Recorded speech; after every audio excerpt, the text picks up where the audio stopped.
Bonjour à tous, aujourd'hui on se retrouve pour le 3e épisode de En toutes lettres. Dans le dernier épisode de cette série, on avait parlé de mon livre blanc dans les grandes lignes et cette fois-ci, on va faire un petit zoom sur une étude de cas. Cette étude de cas, vous pourrez la retrouver dans mon livre blanc et je vous mettrai comme la dernière fois le lien pour le téléchargement dans la description. Aujourd'hui, je vous propose de plonger dans l'un des cas les plus fascinants du marché du livre récent, La femme de ménage de Freda McFadden. C'est un roman qui a explosé, mais pas immédiatement. On va faire une petite remise dans le contexte. Déjà, La femme de ménage a été publiée en anglais en 2022 et après en France en 2023. Le livre va connaître un démarrage assez discret et pourtant, un an plus tard, donc en 2024, il devient le livre le plus vendu en France, avec 280 000 exemplaires écoulés et 4,5 millions dans le monde. Ça a pris tellement d'ampleur que même aujourd'hui, on parle, pourquoi pas, d'adaptation cinématographique. Mais alors, comment est-ce qu'on peut expliquer ce succès à retardement ? Qu'est-ce qui a transformé ce roman en un phénomène mondial ? La réponse elle est toute simple, c'est la force des réseaux sociaux. Et bien sûr, les réseaux sociaux littéraires. Booktube, Instatok, mais aussi BookTok. C'est notamment BookTok qui a propulsé ce livre au sommet.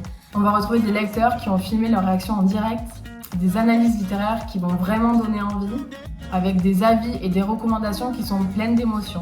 Résultat, plus de 23 millions de mentions sur TikTok et surtout une capacité à toucher un public bien plus large que les amateurs de lecture ou les passionnés de lecture. Ça a carrément donné envie à des personnes peu habituées à lire ou qui même n'aiment pas lire du tout de découvrir le livre.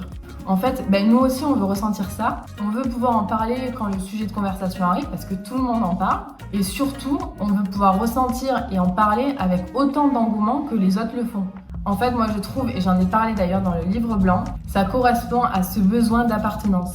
D'ailleurs, petit aparté, dans le 4e épisode, on parlera du besoin d'appartenance. Bref, en tout cas, ça parle d'une chose essentielle. Aujourd'hui, la réussite d'un auteur, ça se passe pas seulement dans les librairies ou même dans les médias traditionnels. Les réseaux sociaux, et on l'a compris, notamment TikTok, ils vont jouer un rôle qui est essentiel.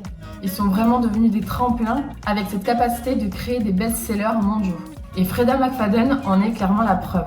Et justement, grâce à La femme de ménage, ça a permis de découvrir différents livres de Freda McFadden qu'elle avait déjà écrits auparavant. Et ces nouveaux romans, à leur tour, connaissent un grand succès. Aujourd'hui, j'ai parlé de La femme de ménage, mais c'est pas du tout un cas isolé. J'espère que ce 3e épisode vous aura plu et on se retrouve pour le 4e épisode la semaine prochaine. À très vite!